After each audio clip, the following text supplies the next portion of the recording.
Welcome back, welcome back, welcome back. And first off, if you're new to the channel, make sure you hit that subscribe button. Once you hit the subscribe button, go over there and bash that bell. And so you'll be notified when I drop these random videos. Past 2 nights been coming at you real late, so you need that notification on. And the people that I see in the chat box already, they part of the notification gang because I see them here already representing 33 Lady Ram, P Brownie, Pills that the Deezy, Derek Dion, Brandon S. Let me see who else. W3. Those are the ones I see in the chat box so far. But again, smash that like button for me too. And let's put a like goal on here, 350 likes. See if we can get 350 likes. But what we're going to do today is I'm basically going to break down the Buffalo Bills roster and compare it to our roster. Hit on a couple players and talk about a few things and go from there. Won't be in the film, it'll just be me talking. So I got a little water just in case I get, a little parched right here. Alright. So starting off, and I got an order I'm going to go in. So let's start off with the defensive secondary. Okay, with the Bills defensive secondary, they have, in fact, let me go to their defense. In their secondary, they have Tre'Davious White, who's one of the best corners in the game. Andre Smith. The nickelback is Teron Johnson. They have Saran Neal.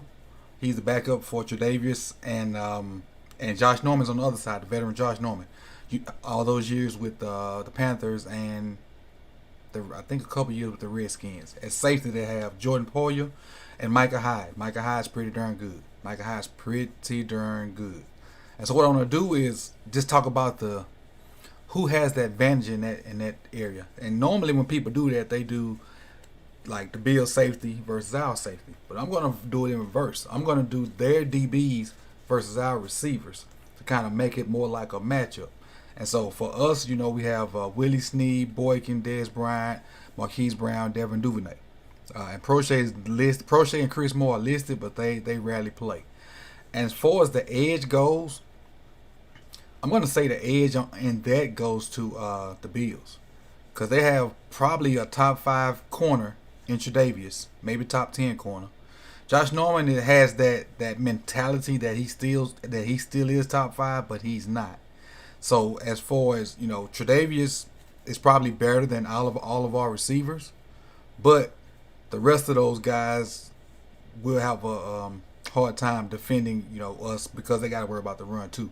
So what I'm saying is Tre'Davious is the best person in this group, but I mean by their DBs and our receivers. But I think as a whole, we can get them. And that's because we have speed. Tre'Davious can only hold one person. So if he's on Willie Snead, if he's on Dez, if he's on, not Willie Snead, I'm going to say Willie Snead. If he's on Marquise Brown, if he's on Boykin, if he's on Dez, the other guys can get off. Because I don't think they have a safety that can handle Mark Andrews. I really don't. I don't think they have a safety that can handle Mark Andrews. And matter of fact, I should put the tight ends in this group. The tight ends are in this group because Mark Andrews is a pass catcher for us. So really, I'm going to get an edge to us. I'm going to give the edge to us because of Mark Andrews and a second receiver stepping up, whether it be Marquise Brown or Boykin. Because Hyde's probably going to have to guard Mark Andrews.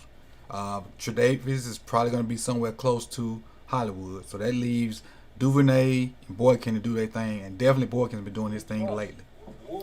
So we got a $5 super chat. Appreciate that. Renee Rodriguez, he says, I know it's late, but I think Suggs could have helped the Ravens pass rush out and run support because he knows the system. He's a long-time fan. I appreciate you being a long-time fan, but I think that ship is sailed on Suggs. He had a chance to come back, before the no, he didn't. He wanted to come back, and the Chiefs picked him up. So that's what that was. He did want to come back. But back to the lecture at hand. So now we're going to go. So for the record, I think we have the advantage as far as receivers versus their DBs. Simply because when you throw Mark Andrews in there, it kind of, I ain't going to say it evens it out, but it gives us a little more advantage because they have more to defend than us. All right. So let's move on to linebackers. So basically, their linebackers are Tremaine Edmonds, who's a freak of nature. Matt Milano, I think Matt Milano is a Pro Bowler. I think Matt Milano's a Pro Bowler. So those are the only two they have listed. They have 2 other backups, but we don't want to talk about them. Our running backs, Gus, J.K. Dobbins, Justice Hill, and I don't know if Mark's going to be, Mark's going to be active or not. But I'm really, and I hate to do this, but I'm gonna give this a push because Milano's good and Tremaine Edmonds is good. And if I just was a homer and said our running backs are better than them, that wouldn't be doing justice. Because we gotta give credit where credit is due. Milano is really good, and Tremaine is a freak of nature. Milano is really good, and Tremaine's a freak of nature. So for this one right here, I'm gonna give it a push. Gonna give it a push. I think we match up evenly as far as their linebackers are running backs. All right. Moving on to the third position, D-line. Their D-line. So I'm going to put their defensive ends and defensive tackles in there together. Jerry Hughes, Ed Oliver, I think a former #1 pick, Vernon Butler, Mario Addison. They drafted A.J. Epinesa. He's a part of that rotation. They have Quentin Jefferson, Harrison Phillips, and Trent Murphy. As far as our offensive line, we all know we got at left tackle, we had Orlando Brown. Left guard, we have Bozeman. Center, we have McCarry. Right guard, that's Ben Powers, and right tackle, it's been a rotation between DJ Fluker and Tyree Phillips. So the only advantage that they have in that matchup is whatever Ed Oliver is. If Ed Oliver's on Bozeman, I think he could win that matchup. Not all the time, but most of the time. And if he's on Powers, I think he could win that matchup. Not all of the time, but most of the time. But the thing about that is, if he plays either one technique or nose, he's probably going to be double teamed. Individually, he can win those matchups, but he's probably going to be double teamed. So I like our O-line versus their D-line. I really do. Advantage Ravens. And that's not a homer pick, but Ebenezer can come off the edge, but Orlando's on the edge. Now, if they put him over there with Fluker and Tyree, he might could beat Fluker with speed, but then you put Tyree over there. Tyree maybe can handle him because both of them rookies. Tyree maybe can handle Ebenezer. That's so I give the advantage in that to us. All right, moving on. So now we're on the flip sides. We're on flip sides. So now we're talking about Baltimore's offense versus the Bills' defense, and this is where it gets tricky. Our D-line versus their O-line. And our D-line is probably the most versatile D-line in the NFL. Because we can hit you with 3-4, we can hit you with 4-3, we can hit you with 2 defensive tackles and rest linebackers, we can hit you with 1 defensive tackle, 3 or 4 defensive ends. Our defensive line is very versatile. Very versatile. So let me just give you their offensive line. Their offensive line is, I'm just going to give you the starters. Deion Dawkins, Ike Bottinger, Mitch Merce, Jonathan Feliciano, former Kane, and Darrell Williams. Those are their 5, starters, and they're known for pass blocking. They're known to be pass blockers. Known. So as far as stopping the run, with Campbell, Brandon, Matabuke, who's done took off these last 2 weeks. Juicy Ellis, Jahar Ward, Derek Wolf, Ngagwe, McPhee, Ferguson, and all these guys play. 1, 2, 3, 4, 5, 6, 7 guys. 8 guys when you put Ferguson there. All 8 of them play. Advantage us. The Monstars will eat Saturday night. The Monstars will eat Saturday night. As far as them against the Bills O-line. Now, when Josh tries to get out the pocket and do other stuff, maybe a little different. But as far as straight run block, one-on-ones and pass rush and stuff in the run, I think we're going to eat right there. All right, moving on. Running backs. Their running backs versus our linebackers. And I think one of their running backs is not playing. One of their running backs is not playing. So they got Devin Singletary, Zach Moss. And I think Zach Moss is the one that's not playing. And they're bumping TJ Yeldon up. So they have Devin Singletary and TJ Yeldon versus Queen, Boyd, LJ Fort, Malik Harris. Matter of fact, let me back up a little bit. I went through the D-line, and I forgot to... Well, they're outside linebackers. Never mind. because Judon and Bowser are outside linebackers. So I'm putting them with the linebacker crew. Their running backs, Devin Singleton, T.J. Yeldon versus Judon, Bowser, Malik, LJ, and Queen, and Chris Board from time to time. Advantage us. Advantage us. Advantage us. I mean, do I need to go into it?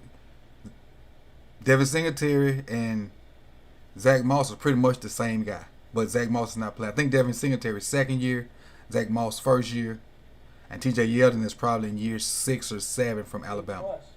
Oh, we got another one. Appreciate it, Vince. Vince dropped 5 in the super chat. Vince dropped 5 in the super chat. Said keep up the great content and go Ravens. Thank you, Vince. I appreciate it. We almost through, Julian. We almost through. And then I'm going to bed right with you. Not with you, but at the same time. We almost through. Receivers. The Bills receivers versus our DBs. The Bills receivers versus our DBs. Bills receivers. Cole Beasley, Stephon Diggs, Isaiah McKinney, Andre Roberts, tight end, Dawson Knox, Tyler Croft. Our DBs. Now, first off, I want to say the Bills have the number 1 receiver in the NFL this year. They do. They have the number 1 guy in the NFL this year. He can do it all. He can run short. He can run intermediate. He can run deep. He can catch in traffic. He can blow by people. No bad anything about Stephon Diggs for me. He's the number 1 guy this year. I ain't gonna say by far, but to me he's the number 1 receiver in the league. So, but that's one guy. So let's try to match this up. Let's just for S and giggles, let's match this up. Diggs, let's say Marlo gonna go to Diggs. Marlo gonna play Diggs. All right. So now you look at Cole Beasley. Cole Beasley's a slot guy. Marcus not gonna go in there with Cole Beasley. And honestly, Marcus Peters may be on Diggs. And that way Marlon Humphrey can go in the slot and not let Beasley convert on them third downs. Then on the edge, you can also throw You can also throw Jimmy and Averett out there. And I forgot about John Brown for them. They got John Brown too. They got John Brown and Gabriel Davis from UCF. John Brown and Gabriel Davis. And so I mean, John Brown, I think John Brown can be guarded by Averett or Jimmy, and then you can stick Marlo on Cole Beasley so he can't get those crucial third downs and work across the middle of the field. Tough Puppet said Peters would get burned by Diggs, but so would Marlon too. But the thing is about playing DB is when he burns you got to come back and play the next play. Just don't let him keep burning you. Every good DB gonna get burned. You saw what AJ did to Marlon, but he just kept fighting, stayed in the game. No DB is gonna shut one guy down completely. That's that good, unless it's helped with pass rush and a whole bunch of other stuff. But as far as just 1-on-1, no DB is gonna shut down a number 1 guy like that. Like 0 catches for no yards. So y'all can miss me with that. It's not gonna happen. He just can't. I mean, it's almost like when you play like a LeBron team. If LeBron get 40 and the rest of the guys get 10 apiece, you probably win. So if Stephon get 100, 150, and the other guys have 40 or less, I'm pretty sure we're gonna win. All right, unless all the Stephons come in the fourth quarter. But again, they have the best player in this position group, Stephon Diggs. But we have depth in the secondary like no other.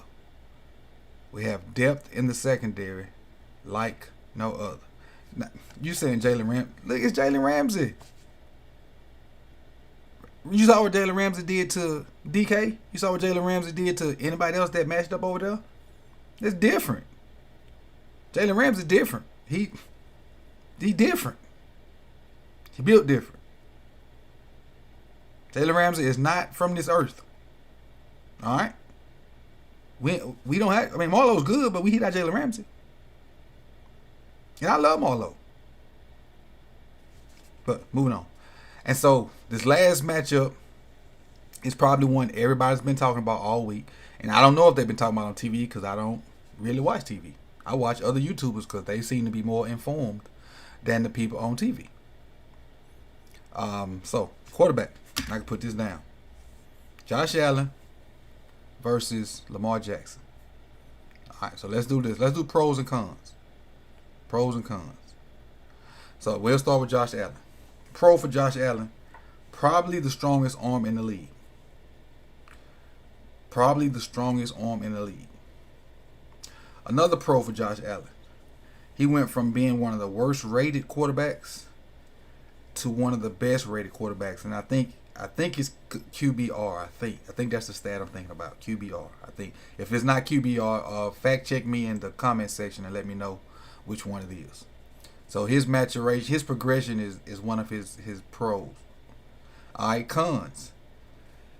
He tends to run more, thinking he's more athletic than he is. That makes sense. He'll break out and run and thinking he can outrun people and end up taking big shots.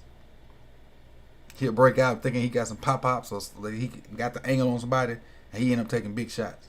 Now, but you can also see another con for him when they played the Colts.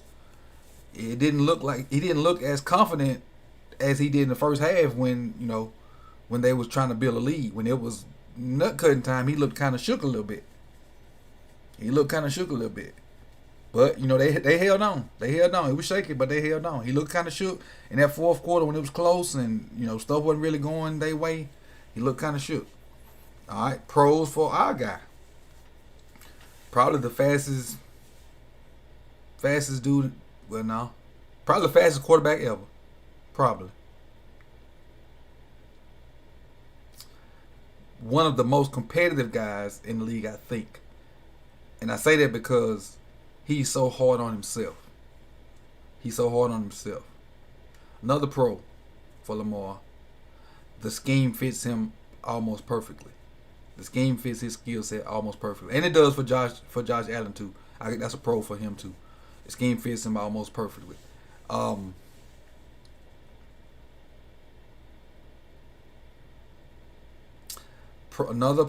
go to cons for Lamar. He's not as developed passing wise as Allen. He's a better runner than let's stick with the plan. Cons. He's not as developed in the passing game as Allen. And that drop down angle that he throws that sometimes is beautiful is unnecessary sometimes. Now, he threw a beautiful one to Ricard, I think. We got another super chat.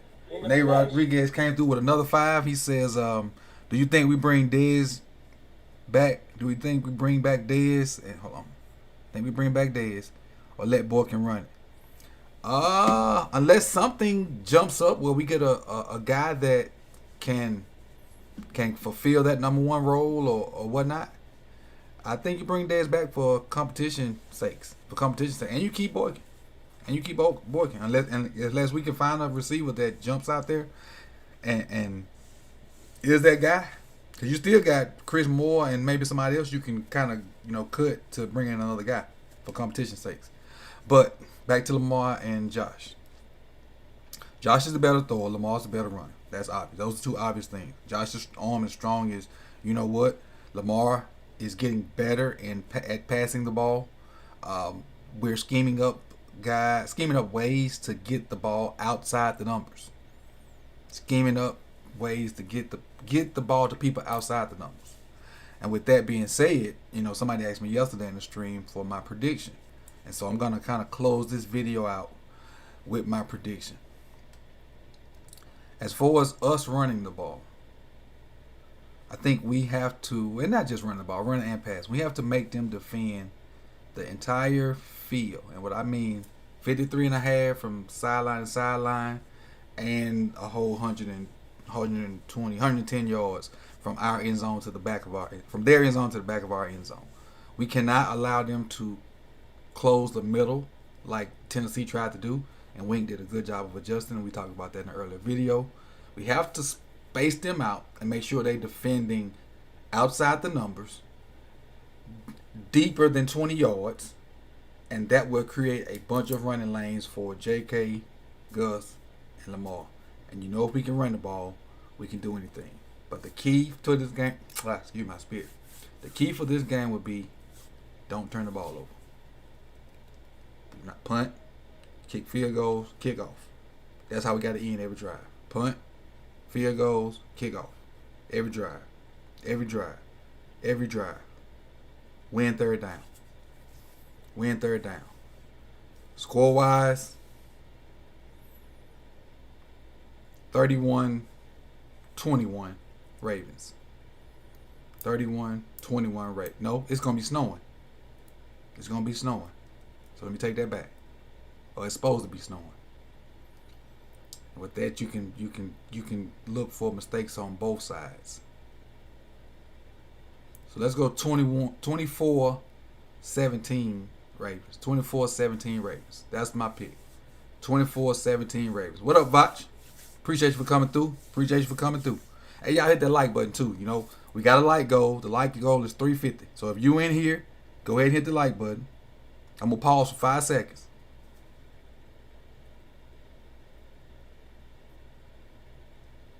Should have been hit the like button by now. But I thank you guys. Let's see how many people we got in here. Okay, we got 109 at the time. So I appreciate you guys for coming through. Hit that like button. Comment. If you disagree with anything I've said, put it in the chat box. I'll get with you later on today because it's after midnight on my end. And I appreciate you guys, man. What's up, Josh? I appreciate you. Matter of fact, comment your score predictions below. Do that. Put your score predictions, not in the chat box, because the chat box will be gone. Put your score predictions in the comment section. And it's Friday. I got a game I got to coach tomorrow. So next time I talk to y'all, it'll probably be Saturday night after we get this dub, baby. Peace, y'all.